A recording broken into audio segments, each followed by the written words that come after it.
ખેડાથી માતરનો નવો રોડ બનાવવામાં આવ્યો છે, ત્યારે આ રોડ તોડીને પાણીના નિકાલ માટે નાણું બનાવવામાં આવ્યું છે અને તે દરમિયાન રોડ સેફટીને લઈને ગંભીર બેદરકારી સામે આવી છે, જેમાં 2 આશાસ્પદ યુવાનોના મોત નિપજ્યા છે। ખેડા જિલ્લાના ખેડાથી માતરનો રોડ નવો બનાવવામાં આવ્યો છે। ત્યારબાદ અધિકારીઓને તે રોડ નીચેથી પાણીના નિકાલ માટે નાળું બનાવવાનું યાદ આવ્યું છે। ત્યાર ફરી નવો બનાવેલો રોડ તોડીને નાળું બનાવવાની કામગીરી શરૂ કરવામાં આવી છે।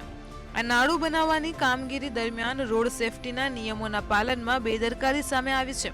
ત્યારે આ બેદરકારીના કારણે 2 યુવાનોના મોત થયા હોવાનો સ્થાનિક લોકોએ આક્ષેપ કર્યો છે। ત્યારે શું કીધું સ્થાનિક લોકોએ, આવો સાંભળીએ। કે રોડ બનાવ્યા પછી એમને આ ગરનાળાનું કામ એક તો અયોગ્ય સમયે ચાલુ કર્યું છે, પછી એમણે શરૂઆત તો કરી પણ યોગ્ય ડાયવર્ઝન નથી આપ્યું। એના કારણે આજે એક ગંભીર અકસ્માતનું સર્જન થયું છે અને જેમાં માતર ગામના 2 નવયુવાનો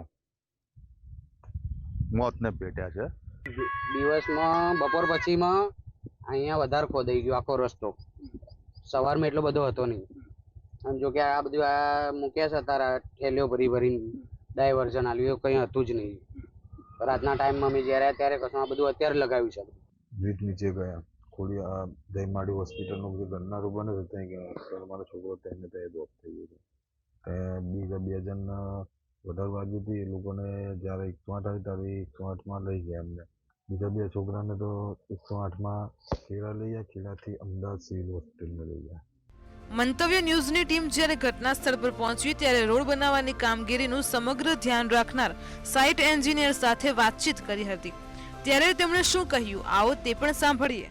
આ રોડ બનાવ્યા પછી આ ખોદકામ થઈ રહ્યું છે, પહેલા શું ખ્યાલ નહોતો કે આ રીતના જે કામ છે એ કામ બાકી છે ને એ પછી રોડ બનાવવામાં આવે? ના, એટલે એકચ્યુઅલી એક બીજું એક સ્ટ્રક્ચર હતું કે જે ડમી ટાઈપનું હતું કે જે પછી પાછળથી ધ્યાનમાં આવ્યું, પણ પાણીમાં અને ખેડૂતોને અને આજુબાજુ ટૂંકમાં પાણી વહેણ કરવામાં તકલીફ ના પડે એટલા માટે પછી અમે બનાવવાનું નક્કી કર્યું કે ભાઈ બનાવી દઈએ તો પછી કાલ ઉઠીને કોઈને તકલીફ ના પડે। ત્યારે હવે જોવાનું એ રહેશે કે 2 આશાસ્પદ યુવાનોના મોત નિપજ્યા છે, ત્યારે આ ગંભીર બેદરકારી બદલ જવાબદાર અધિકારીઓ વિરુદ્ધ કેવા પ્રકારની કાર્યવાહી થાય છે। ભાવેશ શર્મા, મંતવ્ય ન્યૂઝ, ખેડા।